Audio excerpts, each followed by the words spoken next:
Endi jawmaji yeyish uchun sirtda o'chiratib turmay o'z qo'linglar bilan manliq payiz jawmajini tayyorlab beqinglar do'stlar. Sirtdagi cho'ng oshxonalarnikidan qilishmag'idek ta'mi shunchalik payiz chiqadi.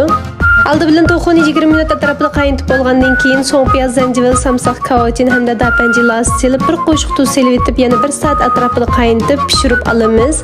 To'xu go'shti sal suvgandan keyin o'zimiz yaxshi ko'radigan cho'nglikda qo'limiz bilan filmda ko'rsatilgandek tutib olamiz. Andan tofu peyni qaynayotgan suvga silib birli qaynatib olamiz. Qozonga moy qo'yib, keyindala kavachini silib, mezdilik buruq chiqqanda so'ng piyozni solamiz. Yana nechtal dapanji lozini tashlab etamiz. Andan ustiga bayatdan to'xu pishirgan to'xu sho'rpasini muvofiq miqdorda qo'yib, 13 minut atrofida qaynatib, tang tayyorlab olamiz. Tangning tamtid tutqunlariga tuz, qarmush, jijing solamiz.